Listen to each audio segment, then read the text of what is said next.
کچھ اچھے ہوتے ہیں، کچھ کم اچھے ہوتے ہیں، کچھ اچھے نہیں ہوتے ہیں، سب رہتے ہیں، جماعت بنائی جاتی ہے، ایک نام رکھا جاتا ہے، لیکن اللہ نے جو نوری فرشتے پیدا فرمائے ہیں جن سے گناہ کا صدور ممکن ہی نہیں ہے، ایسی جماعت کے بارے میں اللہ فرما رہا، وہ فرشتے ہیں، تو حکم کس کا ہوگا؟ ظاہر سی بات اللہ کا حکم ہوگا، تو وہ بھی درود بھیج رہے ہیں۔ مطلب یہ کہ آنا ہے اس جماعت میں کہ جس کی صدارت خدا فرما رہا ہے اور جس میں شریک فرشتے ہیں۔ اللہ نے تو یہ سمجھ لیجئے، میں یہ عرض کر رہا ہوں کہ درود اور سلام بھیجنا یہ کوئی حدیث کی بات صرف نہیں ہے، یہ کسی پیر صاحب کی بات نہیں ہے، اس میں کوئی کنفیوژن نہیں ہے، کسی قسم کا شک نہیں ہے، یہ قرآن کی بات ہے۔ قرآن میں اللہ فرما رہا ہے کہ بے شک اللہ اور اس کے فرشتے درود بھیجتے ہیں نبی پر۔ اب اللہ فرما رہا ہے، تقاضا فرما رہا ہے کہ سنو مومنو، ایمان والے ہو، کلمہ والے ہو، میری توحید کے ماننے والے ہو، تو میرے نبی پہ درود بھی بھیجنا اور سلام بھی بھیجنا، جیسا سلام بھیجنے کا حق ہے۔ تسلیمہ یعنی خوب سلام بھیجو، اور تسلیمہ کا یہ معنی بھی ہے کہ جیسے سلام بھیجنے کا حق ہے، یعنی کہ ایسے نہیں اٹھے پوٹے سلام کر لیا، ادب ہونا ہے، اس میں تعظیم ہونی ہے، اس میں رسول کائنات صلی اللہ علیہ وسلم کے بارگاہ کی عظمتوں کے تعلق سے وہ احترام ہونا ہے۔ تو ایسے نہیں سلام کر لینا، سلام میں وہ تمام چیزیں ملحوظ خاطر رہنی چاہیے۔ تو بات یہ سمجھ میں آئی کہ جو سلام کا اور درود کا جو حکم ہے یہ کسی پیر صاحب کا یا کسی عالم کا یا کسی جماعت کا حکم نہیں ہے، یہ رسول کائنات صلی اللہ علیہ وسلم پہ درود و سلام کا حکم خدا کی بارگاہ سے۔ تو اب خدا کی بارگاہ سے جو وحی کا نزول ہوا قرآن بنا، اور قرآن کی کوئی بھی آیت حدیث صحیح سے بھی افضل ہے۔ اب اس میں کوئی شک نہیں کہ یہ جو حکم ہے یہ حکم اللہ کی بارگاہ سے ہے، کسی جماعت کی طرف سے نہیں ہے۔ اب دوسری بات سماعت فرما لیجیے، یہ بات جب سمجھ میں آ گئی تو اب دوسری بات یہ عرض کرنی ہے کہ یہ درود ہے کیا؟ درود میں آپ درود پڑھتے ہیں، ایک بار ہم بھی پڑھیں، آپ بھی پڑھیے، اللہم صلی علی سیدنا و مولانا محمد وعلی آلہ واصحابہ وسلم الصلاۃ والسلام علیک یا رسول اللہ صلی اللہ علیہ وسلم۔ تو درود ہم نے کیسے شروع کیا؟ اللہم، اے اللہ، صلی علی، درود بھیج دے، سیدنا محمد، میرے سردار محمد صلی اللہ علیہ وسلم۔ تو سب سے پہلے کس کا نام لیا؟ اللہ کا نام لیا۔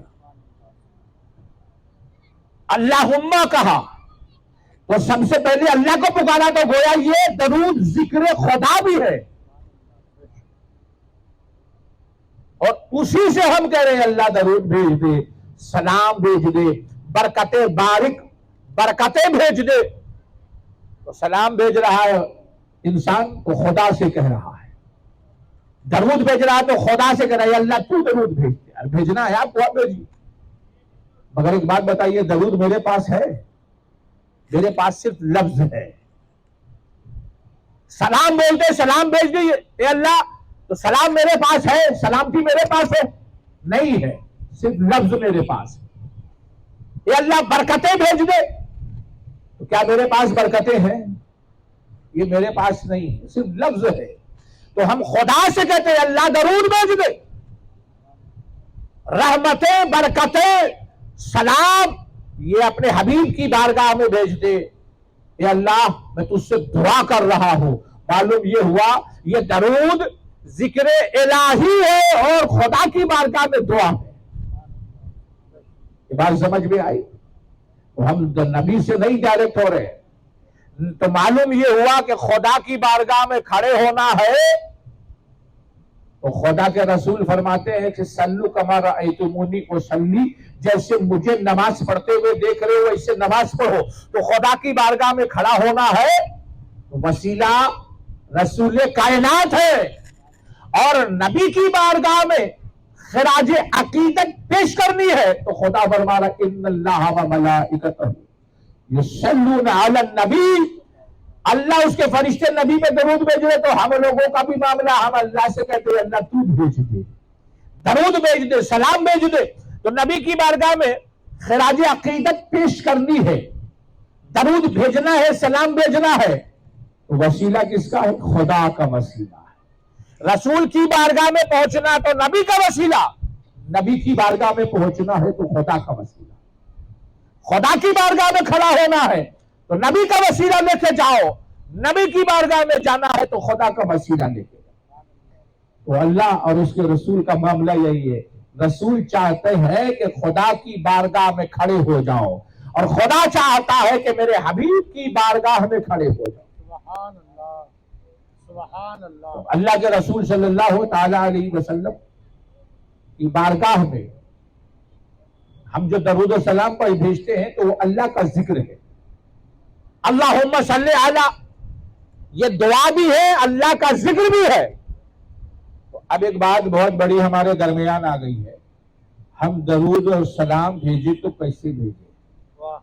بات سمجھیے، یہ ذکر ہے، یہ میں نے آپ کو بتایا، اللہ کا ذکر ہے، اس ذکر کیسے کرنا چاہیے؟ ہم لوگ کھڑے ہو کے بھی پڑھتے ہیں، کوئی بیٹھ کے پڑھتا ہے، کوئی لیٹ کے پڑھتا ہے۔ لیکن لیٹ کے پڑھنے کا مسئلہ یہ، بہت سے لوگ ایسے بھی ہیں جو درود پڑھتے پڑھتے سو جاتے ہیں، درود پڑھ رہے پڑھتے پڑھتے سو گئے، بہت سے لوگ ایسے ہیں۔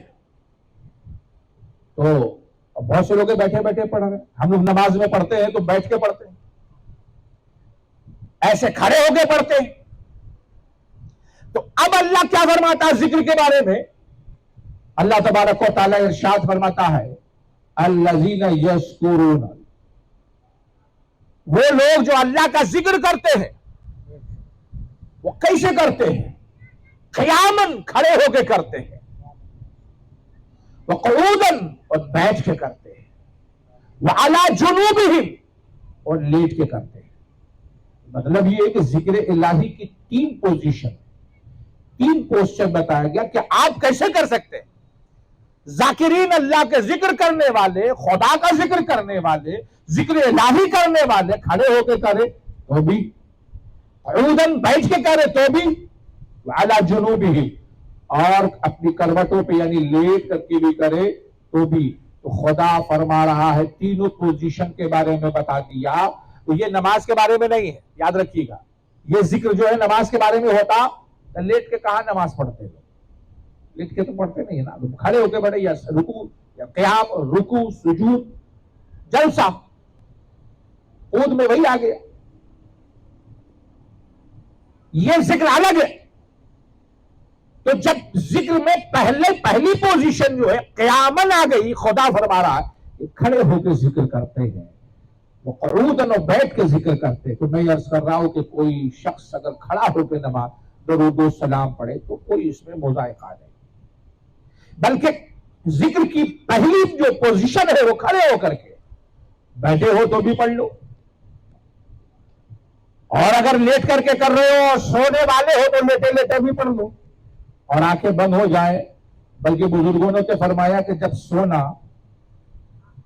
تو ہاتھ جو ہے وہ سر کے نیچے رہے، پیر مڑا رہے، تو یہ اگر دور سے تصویر کھینچیے تو لگے گا جیسے یہ محمد لکھا ہوا ہے، یہ محمد لکھا ہوا ہے۔ تو سو تو محمد لکھ کر کے اپنے بدن سے سو جاؤ تو انشاءاللہ تبارک و تعالیٰ تمہارا جاگنا بھی عبادت ہوگی، تمہارا سونا بھی عبادت ہوگا۔ اسی لیے آپ دیکھیے، یا تو ہم ہمارے بدن سے، اللہ تبارک و تعالیٰ نے وہ بدن عطا فرمایا ہے جس بدن کو دیکھو گے تو لفظ اللہ لکھا ہوا ہے، الف، دونوں پیر لام، یہ ہاتھ ہاں ہے، پورا اللہ لکھا ہوا ہے۔ یہاں بھی اللہ لکھا ہوا ہے، یعنی مہر لگا کے بھیجا کہ تمہارا خالق اللہ ہے، مالک اللہ ہے۔ ہم پورے وجود سے جب نماز میں کھڑے ہوتے ہیں نا تو ہمارے وجود سے لفظ اللہ لکھا ہوتا ہے۔ جب سجدے میں جاتے ہیں تو اللہ کے رسول نے فرمایا جب بندہ سجدے میں جاتا ہے اللہ کے بڑے قریب ہو جاتا ہے، سب سے زیادہ قریب حالت سجدہ میں ہوتا ہے۔ دور سے دیکھنا سجدے والے کو تو لگے گا جیسے یہ چہرہ میم ہے، یہ ہاتھ جو رکھا ہے وہ ہاں ہے، یہ کمر یہ میم ہے، اور یہ پیر دال لکھا ہوا ہے۔ پورے وجود سے محمد لکھا جاتا ہے۔ تو جب محمد اپنے وجود سے لکھ لو گے تو سب سے زیادہ قریب ہو جاتے ہو۔ تو جب نماز میں آپ کے بدن سے آپ نہیں جان رہے پھر بھی نام لکھا جا رہا ہے تو کس کا نام؟ محمد لکھا جا رہا ہے۔ تو جب اگر اپنے وجود میں، اپنے کردار میں، اپنے انداز میں، اپنے شب و روز میں سنت مصطفیٰ کو جگا دو گے اور تمہارا اٹھنا بیٹھنا ملنا جلنا، تمہاری اکنامی سسٹم، تمہاری معاشیات، تمہاری معاشرت، تمہارا جینا مرنا سونا جاگنا سنت رسول کے مطابق ہوگا تو یاد رکھو تم کتنے کامیاب ہوگے اور اللہ کے کتنے قریب ہو جاؤ گے۔ صرف بدن سے اپنے جسم سے نام محمد لکھا تو قریب ہو گئے۔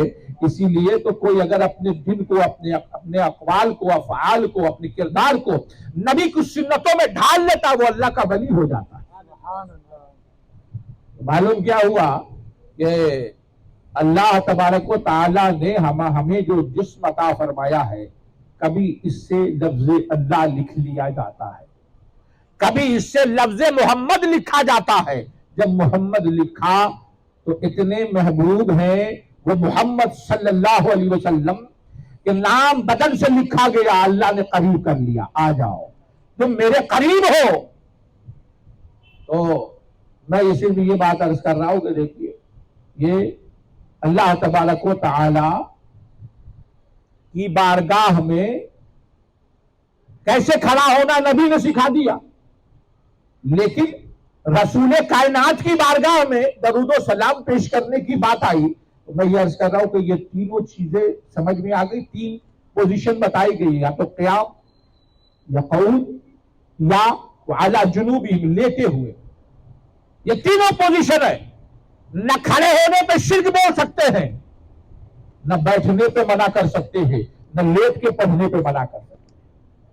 یہ قرآن کی جانب سے پرمیٹڈ ہے اور بتایا گیا ہے، ذکر کی یہ تین پوزیشن ہے۔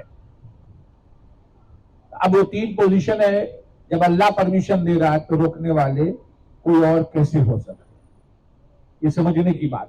تو یہ بزرگوں نے کیا، بزرگوں کو معلوم تھا، یہ کسی پیر صاحب کی بات نہیں ہے، کسی عالم کی بھی بات نہیں، کسی مسلک اور مذہب کی بات نہیں۔ مذہب الگ ہے، دین الگ ہے نا، تو مسلک اور مذہب ایک ہی لفظ ہے، اس کی بات نہیں ہے، قرآن کی بات میں آپ سے عرض کر رہا ہوں۔ پھر تیسری چیز یہ بھی ہے کہ لوگ بولتے ہیں کہ اگر یہاں سے پکارو گے، کوئی کھڑا ہو گیا، اچھا ایک بات یاد رکھیے، درود، ہر درود سلام ہے اور ہر سلام میں درود ہوتا ہے۔ جیسے ہم درود پڑھتے ہیں اللہم صلی علی سیدنا و مولانا محمد وآلہ وبارک وسلم، اللہم صلی علی درود وسلم، یہ سلام ہے۔ اب آپ کھڑے ہو کے درود سلام پڑھتے یا نبی سلام علیک، یا رسول سلام علیک، یا حبیب سلام علیک، یہ سلام ہے۔ آخر میں پڑھتے صلوات اللہ علیک، یہ درود ہے۔ تو درود کے ساتھ سلام، سلام کے ساتھ درود ہوتا ہے، یہ یاد رکھیے گا۔ اور یہ بھی بڑی پیاری بات ہے، ایک بات یہ بھی سمجھ لیجیے کہ اللہ نے جو اپنی بارگاہ میں خراج عبادت پیش کرنے کے لیے جو لفظ پہ بتایا ہے وہ ہے صلاۃ، اور اپنے نبی کی بارگاہ میں خراج عقیدت پیش کرنا ہے، خراج محبت پیش کرنا ہے، امتی ہونے کا ثبوت پیش کرتے ہوئے خراج پیش کرنا ہے، اس کا نام بھی صلاۃ ہے۔ بس فرق صرف اتنا ہے کہ وہ صلاۃ ہے، یہ بھی صلاۃ ہے، لیکن یہ صلاۃ علی النبی ہے، یہ صلاۃ علی النبی ہے، یہ اللہ کی محبت ہے کہ اللہ تبارک و تعالیٰ کچھ چیزیں جو اپنے لیے استعمال فرما رہا نبی کو بھی دے دیتا ہے، تو محبتوں کا نذرانہ جو پیش کرنا اس کو بھی صلاۃ و سلام بولتے ہیں، تو صلاۃ ہے یہ بھی، اور نماز کو بھی صلاۃ بولتے ہیں۔ اور بات دیکھیے ایسی ہے کہ نماز کی شروعات کیسے ہوتی ہے؟ اللہ اکبر کہہ کے شروعات ہوتی ہے، ہاتھ باندھ لیا۔ درود کی شروعات کیسے ہوتی ہے؟ اللہم، یا اللہ، اللہ کا ذکر پہلے ہو رہا ہے۔ یہاں بھی لفظ اللہ سے نماز صلاۃ، اللہ کے لیے جو صلاۃ پڑھ رہے ہیں اس کی شروعات ہے، اور نبی کی بارگاہ میں جو صلاۃ پیش کیا جا رہا ہے اس کی شروعات بھی لفظ اللہ سے ہے، اور ختم جو کرتے ہیں اس کو بولتے خروج بسنعہ، اپنے قصد سے نماز کا اختتام اس سے نکل جانا، مگر اس سے کیسے نکلتے ہیں؟ السلام علیکہ، السلام علیکم کہتے ہوئے نکلتے ہیں۔ درود پڑھیے گا تو آخر میں کیا آتا؟ وَبَارِكْ وَسَلِّمْ، سلام پڑھ کے درود کا اختتام کرتے ہیں۔ میں صرف اتنی بات عرض کر رہا ہوں کہ جب نبی رب کی بارگاہ میں اپنے آپ کو فنا کر چکے تو وہ رنگ جھلکتا ہے فنائیت کا، خدا کی بارگاہ میں فنائیت کا رنگ جھلکتا ہے۔ وہاں بھی یہ مسئلہ ہے، یہاں بھی یہ مسئلہ ہے، اللہ نے وہی نام ادھر بھی دے دیا، ادھر بھی یہ بھی نام عطا فرما دیا۔ تو میرے بھائیوں یہ بڑی عظیم باتیں ہیں، جو خدا سے قریب ہو اور نبی کا نہ ہو وہ خدا کا نہیں، جو نبی سے قریب ہوگا وہ خدا کے بھی قریب ہوگا۔ ایسا نہیں کہ نبی کے قریب ہو گیا تو خدا کے قریب نہیں، جو خدا کا ہو جائے گا وہ نبی کا بھی ہوگا، جو نبی کا ہوگا وہ خدا کا بھی ہوگا۔ میرے بھائیو یہ تو بات ہو گئی۔ اب یہ کہ یہاں سے ہندوستان سے کوئی پکار رہا ہے یا نبی سلام علیک، یا رسول سلام علیک، پکارا جا رہا ہے، اب اس میں مسئلہ کیا ہو گیا؟ یہ یہاں سے پکارا جا رہا ہے۔ میں ایک بات عرض کرتا ہوں، سرکار دو جہاں صلی اللہ علیہ وسلم کا وصال ہو گیا،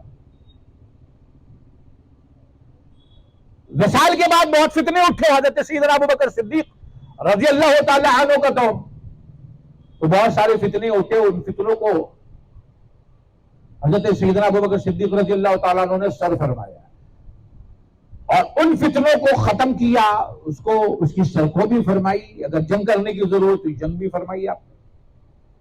اس میں سے ایک فتنہ اٹھا مسیلمہ کذاب کا، کھڑا ہو گیا، اس نے کہا کہ ختم نبوت پر ایمان لانا ضروری ہے، کہ نبی پاک صلی اللہ علیہ وسلم کے بعد لا نبی بعدی، سرکار کے بعد کوئی نبی نہیں، ہم سارے نبیوں کو مانتے ہیں لیکن اب نبی نہیں آنے والے، اور جو نبی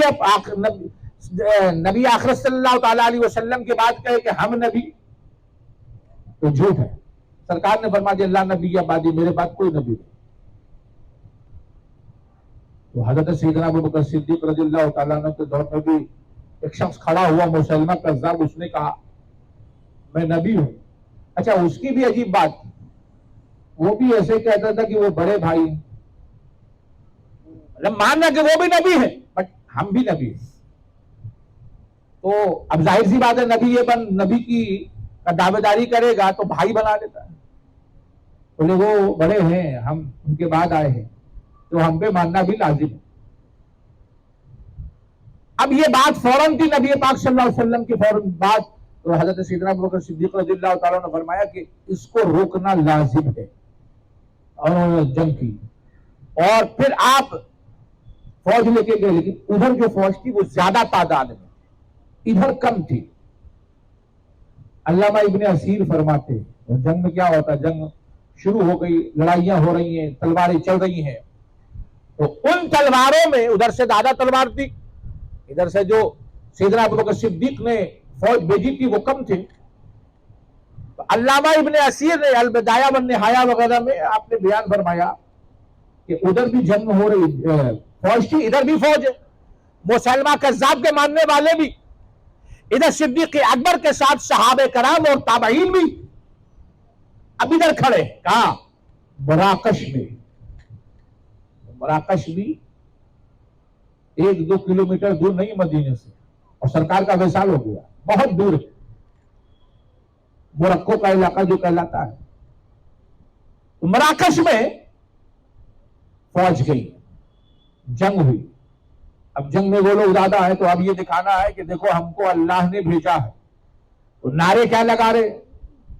ادھر کیا نعرہ لگ رہا ہے؟ نعرہ تکبیر لگ رہا ہے، اللہ اکبر کا نعرہ لگ رہا ہے۔ اب نعرہ اللہ اکبر کا لگ رہا ہے تو علامہ ابن اسیر فرماتے ہیں جنگ یمامہ جو ہوئی اس میں حق تو صدیق اکبر کی طرف تھا۔ ادھر سے جب کھڑے لوگ تھے، حضرت خالد بن ولید تھے اور صحابہ کرام کی جماعت تھی، یا دو ہی جماعت تھی، یا تو صحابہ کرام تھے یا تابعین تھے۔ انہوں نے جو نعرے لگائے، علامہ ابن اسیر فرماتے ہیں کہ جنگ یمامہ میں جو حق کی علامت تھی وہ ان لوگوں کا نعرہ تھا۔ انہوں نے نعرے لگائے یا محمدہ۔ یہ سبحان اللہ، یہ ہمارا نعرہ نہیں ہے، یہ تو صحابہ کرام کا نعرہ ہے، یہ تو تابعین کا نعرہ ہے۔ سرکار کا وصال بھی ہو گیا، بولے زندگی میں بلا سکتے، وعدے وصال نہیں بلا سکتے۔ میرے بھائیوں، وصال ہو چکا تھا آقا کا، اس دنیا سے پردہ فرما چکے تھے، پھر بھی صحابہ کرام یا محمدہ پکار رہے ہیں، اور دوری بھی اتنی جتنا ہم کو لگتا ہے ہندوستان سے دوری ہوگی۔ اب اتنی دور سے جب یہ صحابہ کرام اور تابعین پکار رہے ہیں یا محمدہ، تو اس کا رزلٹ کیا ہوتا ہے؟ علامہ ابن اسیر کیا کہہ رہے ہیں؟ حق والوں کی علامت تھی جنگ یمامہ میں یہ نعرہ یا محمدہ کا جو نعرہ ہے، یہ حق والوں کی علامت تھی۔ آج اگر ہم یا محمد ادھر سے یا رسول سلام علیک یا حبیب سلام علیک کہیں تو اس کو کسی مسلک سے مت جوڑیے، یہ مین اسٹریم کے مسلمانوں کا نعرہ تھا۔ بھئی صحابہ کرام مین اسٹریم کے مسلمان ہیں نا۔ اب کسی کو آپ کہہ سکتے ہیں تم حاشیے کے ہو، دانہ سطور کے ہو، کہہ سکتے آپ، مگر صحابہ کرام تو مین اسٹریم کے صحابی۔ علامہ ابن اسیر فرما رہے ہیں، ان کا اپنا تجزیہ بھی سن لیجیے نا۔ انہوں نے کہا یہ حق والوں کی علامت تھی، یہ ان کا نعرہ، تو کل بھی یہ حق والوں کی علامت تھی، الحمدللہ آج بھی یہ حق والوں کی علامت، یہ مسلک والوں کی نہیں علامت ہے۔ یہ غلط کہنا ہے لوگوں کا، اس کو مسلک سے جوڑنا غلط بات ہے۔ تو یا نبی سلام علیک یا رسول سلام علیک، پورا میدان جنگ یمامہ انہی نعروں سے گونج رہا تھا۔ میرے بھائیوں، ایسا مت نہیں ہے، اس میں کوئی کنفیوژن نہیں ہے، اس میں کوئی کنٹروورسی نہیں ہے، کوئی اختلاف نہیں ہے۔ مین اسٹریم کے جو بزرگان دین تھے، صحابہ تھے، تابعین تھے اور بزرگان دین تھے، جو ائمہ تھے، جو محدثین تھے، جو مفسرین تھے، اغواث و ابدال و اوتاد تھے، ان کا یہ طریقہ رہا ہے۔ اس لیے نہیں سمجھیے گا یہ فلاں کا طریقہ، یہ فلاں کا طریقہ، یہ فلاں کا طریقہ ہے۔ لہذا یہ جو چیز ہے، یہ صحابیوں کا طریقہ، نبی خدا کا حکم، رسول کی بتائی ہوئی بات ہے۔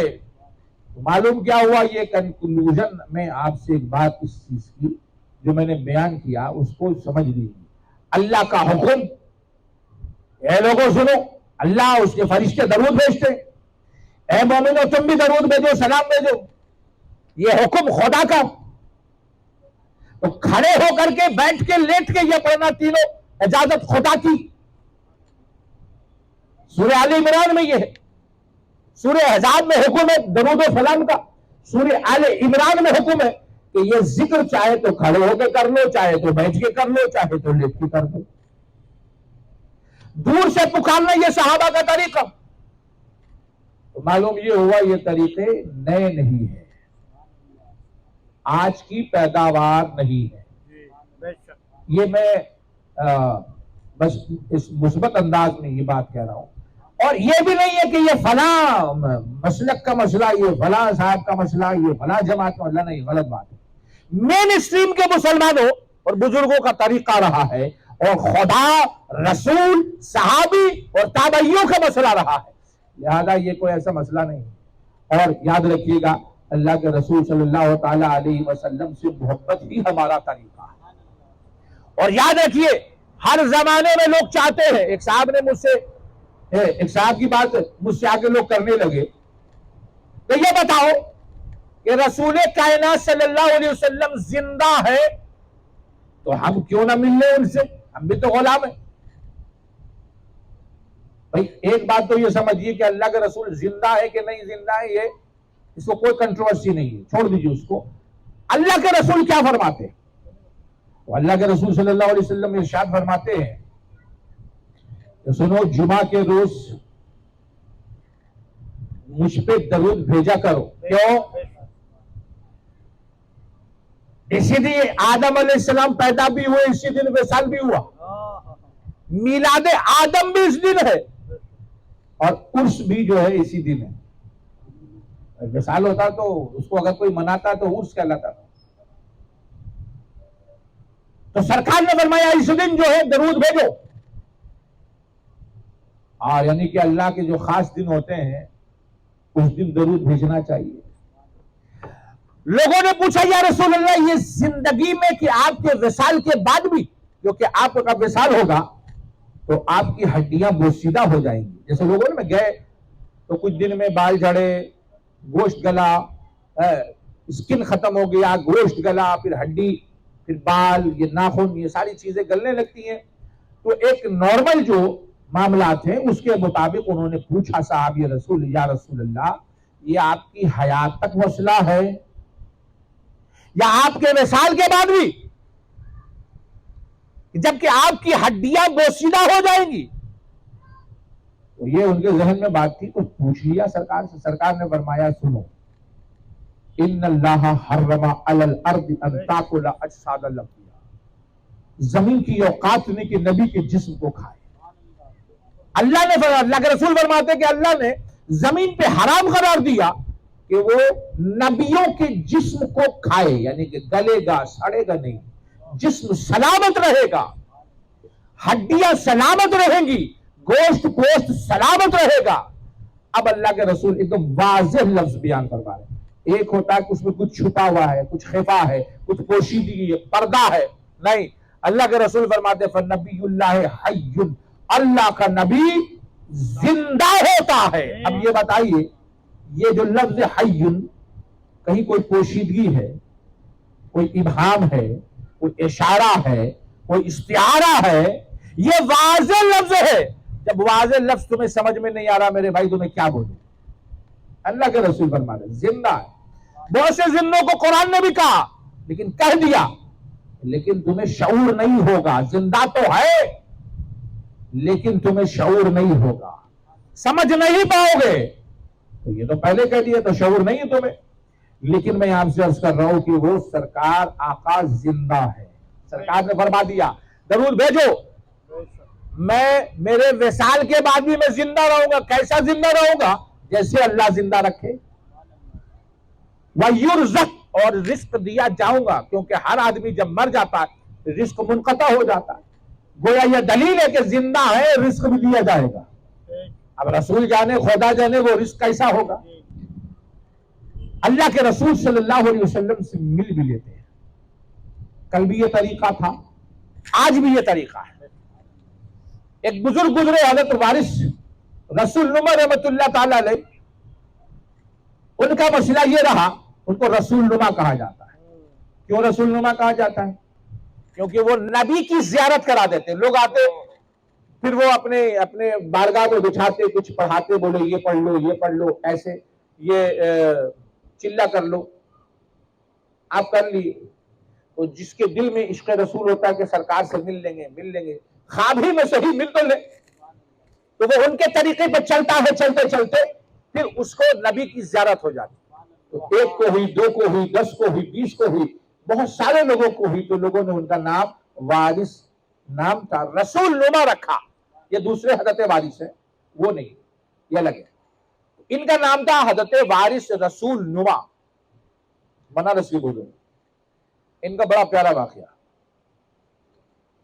اب گھر کا مسئلہ، آپ بڑے پیر صاحب ہو جائیے، عالم ہو جائیے، کچھ بھی ہو جائیے، گھر میں پہنچے تو وہی وقت، ارے تم ہو دیکھو فلاں صاحب، تم بڑے بزرگ بن رہے تھے، کل دیکھو ایک صاحب جو اللہ والے تھے اڑ کے جا رہے تھے، دیکھا تھا میں نے اڑ کے جا رہے ہیں۔ بولے بیگم مارے وہ تو میں ہی تھا۔ بولے تم تھے؟ بولے ہاں میں تھا، میں اڑ کے جا رہا تھا جو تم نے دیکھا تھا۔ بولے اچھا اسی لیے وہ ٹیڑے ٹیڑے اڑ رہے تھے۔ تو گھر کا مسئلہ ویسے ہی رہتا۔ گھر پہ آئے، ان کی اہلیہ نے کہا کہ بھائی تم یہ جو دیکھو تمہارا مسئلہ یہ کہ تم سب کو اللہ کے رسول صلی اللہ علیہ وسلم کی زیارت کراتے ہو، ہم بھی تو اللہ کے رسول صلی اللہ علیہ وسلم کی امت میں ہیں، میرے دل میں بھی خواہش ہے تو مجھے بھی تو زیارت کرا دو، تم بڑے ہو اور کراتے ہو جو ہو سو ہو، لیکن یہ تو کرا دو کہ میرے آقا کی زیارت کرا دو، میرے دل میں بھی عشق رسول ہے، ہم بھی تو رکھتے ہیں کہ کبھی مجھے بھی زیارت ہو جائے۔ تم سب پوری دنیا کو کراتے ہو، اپنے گھر میں اپنی اہلیہ ہی کو محروم رکھ رہے ہو، یہ اچھا نہیں ہے، کراؤ زیارت میری بھی، مجھے بھی کرا دو۔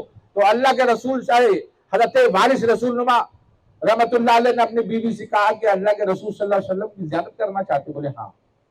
بولے میری ایک شرط ہے۔ بولے کیا شرط؟ جو شرط کہو گے پوری کرے۔ انہوں نے کہا دیکھو ایسا ہے،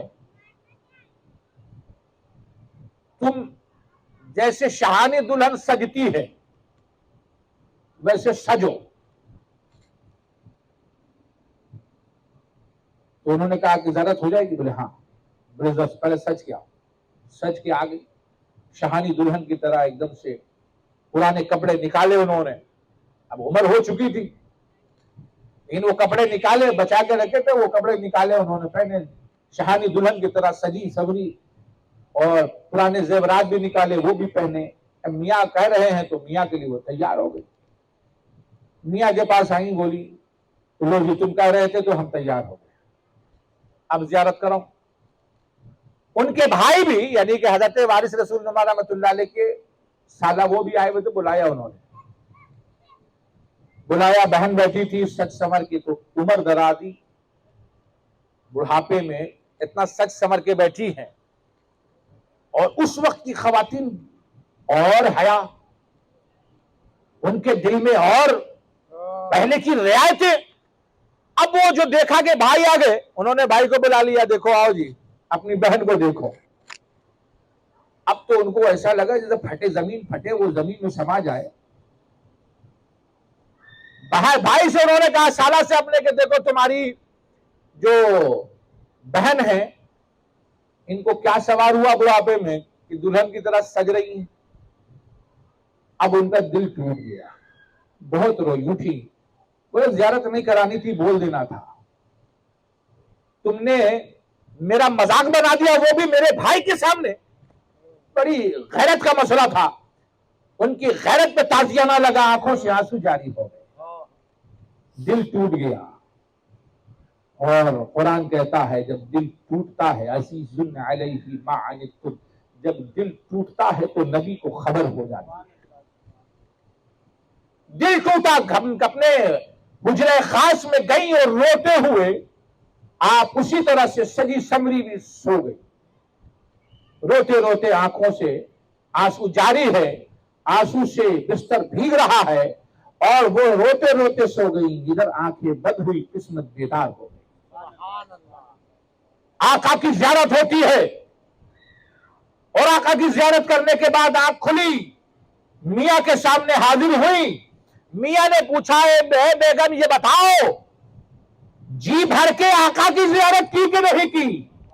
بیوی کہتی ہاں اللہ کا شکر ہے میں نے اپنے آقا کی زیارت کر لی، اور الحمدللہ ان کی زیارت ہو گئی، تمہارا بھی احسان ہے کہ تم نے مجھے زیارت کرا دی، لیکن یہ کیا طریقہ ہے تمہارا کہ تم نے مجھے میرے بھائی کے سامنے میرے غیرت پہ تازیہ نہ لگایا؟ کہا کہ تمہارے پاس اتنا وقت کہاں کہ تمہارے لیے چلا کھینچو، میں کتنا پڑھا تھا تمہیں؟ تو میں نے سوچا کہ ایک رستہ ہے، تمہارا دل ٹوٹ گیا تو نبی کی بارگاہ میں تم منظور نظر ہو جاؤ گی، خبر ہو جائے گی رسول کو میرے لیے اس کا دل ٹوٹا ہے۔ تو اسی لیے فرماتے ہیں کہ نہ بچا بچا کے رکھ اسے، تیرا آئینہ ہے وہ آئینہ جو شکستہ ہو تو عزیز تر ہے نگاہ آئینہ ساز میں۔ میرے بھائیوں، وہ دل نبی کے لیے ٹوٹا تھا تو نبی کو خبر ہوئی ہے، نبی نے کہا گھبراؤ نہیں، تم جو سجے صبری ہو تو تمہاری یہ کوشش کاوش کامیاب ہوگی۔ اللہ کے رسول نے اپنی زیارت ان کو کراتی ہے اور یہ بتا دیا ہے نبی کل بھی زندہ تھے، آج بھی زندہ ہے اور کل بھی زندہ رہے۔ یہ ہماری کمی ہے نا کہ ہم نہیں زیارت کر رہے۔ بہت سے لوگ ایسے جو کل بھی زیارت کر رہے تھے کھلی آنکھوں سے، کچھ لوگ آج بھی زیارت کرنے والے ہیں۔ اسی لیے حضرت امیر خسرو نے خواب میں دیکھا، کسی بزرگ نے کہا کہ حضور اے امیر خسرو، میں تو گیا تھا سرکار کی بارگاہ میں، میری حاضری ہوتی ہے، لیکن تمہارے پیر تو محبوب الہی ہے، تم کو ان کو نہیں دیکھا، میں نے تلاش کرتا رہا نہیں دیکھا۔ اب حضرت امیر خسرو بے چین ہو گئے، میرا پیر عظیم محبوب الہی وہ سرکار کی بارگاہ میں حاضر نہیں۔ اب آنکھ ان کی بھی بھر آئی اور وہ بے چینی کے عالم میں سو گئے، دیکھا کہ سرکار کی مجلس سجی ہے، اس میں حضرت امیر خسرو ہے۔ اب آقا کی بارگاہ میں دیکھ رہے، ادھر دیکھا ادھر دیکھا ادھر دیکھا، سرکار نے بولا کہ کہا امیر خسرو کیا تلاش کر رہے ہیں؟ اپنے پیر کو ڈھونڈ رہے ہو؟ پیر جاؤ پیچھے جا کے دیکھو۔ پیچھے گئے تو جو وی آئی پی کوٹے کا کمرہ تھا پیچھے میں سرکار کی پشت پہ، اس کمرے میں گئے تو دیکھا کہ ان کے پیر موجود ہیں۔ سبحان اللہ، پیر موجود ہے۔ اب آنکھ کھلی ہے، پیر کی بارگاہ پہ پہنچے ہیں تو پیر نے کہا بغیر دیکھے نہیں مانو گے کیا؟ دیکھنا ضروری ہے۔ اچھا اب تو دیکھ لیا، اب تو مان لیا، سمجھ میں آ گئی بات۔ امیر خسرو سمجھ گئے کہ میرا پیر بھی نبی پاک صلی اللہ علیہ وسلم کی بارگاہ میں ان کی بھی حاضری ہوتی ہے، تو اللہ کے رسول صلی اللہ علیہ وسلم کی بارگاہ کل بھی لگ رہی تھی، آج بھی لگ رہی ہے، کل بھی حاضری دینے والے حاضری دے رہے تھے۔ تمہاری جو خواہش ہے، تمہارا جو گول ہے، تمہارا جو مقصد ہے وہ دنیا حاصل کرنا، دنیا مل رہی ہے۔ تمہارا مقصد ہے، جہاں تک مقصد ہوتا ہے وہ حاصل ہو جاتا۔ تم نے کب مقصد بنایا کہ رسول کائنات صلی اللہ علیہ وسلم کی بارگاہ میں حاضری ہو جائے؟ مقصد بناؤ گے تو ضرور کامیابی ہوگی۔ مقصد بنایا ہی نہیں، جنہوں نے مقصد بنایا ہے وہ کھلی آنکھوں سے کل بھی زیارت کر رہے تھے، آج بھی زیارت کر رہے ہیں۔ الحمدللہ میں کچھ لوگوں کو، ایسے لوگوں کو بھی جانتا ہوں جنہوں نے جاگتے میں حضور کی زیارت اپنی انہی آنکھوں سے زیارت کی ہے۔ تو زندہ کو بھی دیکھنا۔ مجھے ایک بات بتائیے کہ ہمارے حامد بھائی ہیں، انہوں نے یہ مجلس فوراً سجا لی، ہمارے نقیب ہیں، ان کی زیارت کرنا ہے، ابھی گیا کی سرزمین پہ بیٹھ کے ان کی زیارت کر سکتے ہیں؟ زندہ ہے کہ نہیں؟ کوئی گیا والا بولے ہم نہیں مانیں گے ان کو، تو زندہ ہے، کیونکہ ہم نہیں دیکھ رہے نا۔ پٹنہ والا بولے نہیں ہم نہیں کر رہے زیارت تو ہم نہیں دیکھیں گے، دیکھ رہے تو ہم نہیں مانیں گے۔ کوئی دلی والا بولے، کوئی کلکتہ والا بولے، بھیا زندہ ہے تو وہاں تک جانا بھی پڑے گا، مسافت طے کر کے پہنچو گے، ضرور زیارت ہوگی۔ تم قبر کے پاس جاتے ہو، کوئی قبر کے پاس جاتا ہے اور کوئی صاحب قبر کے پاس جاتا ہے۔ اللہ نے یہ رستہ بند نہیں کیا ہے، یہ ہمارا مسئلہ ہے۔ کوئی اللہ والے کے قدموں میں جائیے اور پڑھیے تو انشاءاللہ تبارک و تعالیٰ پتہ چلے گا نبی کل بھی زندہ تھے، آج بھی زندہ ہے اور کل بھی زندہ رہیں گے انشاءاللہ تبارک و تعالیٰ۔ بہرحال میں یہ چند باتیں ہیں، اور آخری بات میں ایک بات عرض کر دوں کہ رمضان آنے والا ہے۔ اللہ تبارک و تعالیٰ ہمیں روزے، نماز، تلاوت قرآن مجید کی توفیق عطا فرمائے۔ یہ رمضان کا مہینہ قرآن کا مہینہ ہے، یہ رمضان کا مہینہ علی کا بھی مہینہ ہے، دونوں مہینہ ہے۔ اسی لیے سرکار نے فرمایا علی قرآن کے ساتھ، قرآن علی کے ساتھ، دونوں کی تاریخ اسی رمضان میں پڑتی ہے۔ اور ایک بات عرض کر دوں کہ قرآن پڑھیے، قرآن کے نزول کا مہینہ ہے۔ اللہ کے رسول صلی اللہ علیہ وسلم ارشاد فرماتے ہیں کہ قیامت کے دن میں کہا جائے گا جس کو بھی قرآن یاد ہے کہ تم قرآن پڑھو، جتنا قرآن یاد ہے پڑھو، پڑھتے جاؤ بڑھتے جاؤ، پڑھتے جاؤ بڑھتے جاؤ۔ مطلب کیا بڑھنے کا؟ جنت میں چلتے جاؤ۔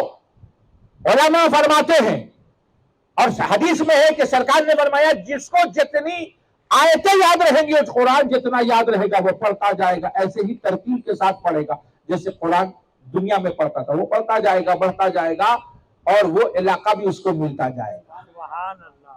علماء فرماتے ہیں شارحین حدیث، جو قرآن میں جتنی آیتیں ہیں اتنے ہی درجے جنت میں بھی ہے۔ گویا اگر کوئی شخص پورے قرآن کا حافظ ہوگا تو اللہ تبارک و تعالیٰ اس کو جنت کے ہر درجے سے گزارے گا۔ سبحان اللہ۔ تو قرآن اگر سینے میں ہے تمہارے، یاد رکھو قرآن اگر سینے میں نہیں ہے تو اللہ کے رسول فرماتے ہیں وہ سینہ جس میں قرآن کی آیتیں نہ ہو، سورتیں نہ ہو، خالی ہو، تو وہ اس گھر کی طرح ہے جو ویران ہے، منحوس ہے، آبادی نہیں ہے، ویسے گھر کی طرح وہ سینہ ہے۔ تو سینے کو آباد کرنا ہے، مدینہ بنانا ہے، تو قرآن یاد کیجیے، الحمد یاد کر لیجیے، سورہ فلق، سورہ ناس یاد کر لیجیے، کچھ سورتیں یاد کر لیجیے گا تو یہ سینہ بھی ہمارا نبی کا مدینہ ہو جائے گا، اور یہ سینہ بھی آباد کہلائے گا۔ اللہ تبارک و تعالی رمضان کی برکتوں سے ہمیں مالا مال فرمائے اور خوب عبادتوں کی توفیق عطا فرمائے۔ نماز، روزہ اور صدقات و خیرات اور زکوٰۃ، تمام جانی مالی ہر طرح کی عبادتوں کی توفیق عطا فرمائے، اور ہم تمام لوگوں کو جو سنا ہے اللہ تبارک و تعالیٰ سننے سنانے اور اس پہ عمل کرنے کی توفیق عطا فرمائے۔ وآخر دعوانا الحمدللہ رب العالمین۔ کھڑے ہو کے صلاۃ و سلام کا نذرانہ۔ منبع ولایت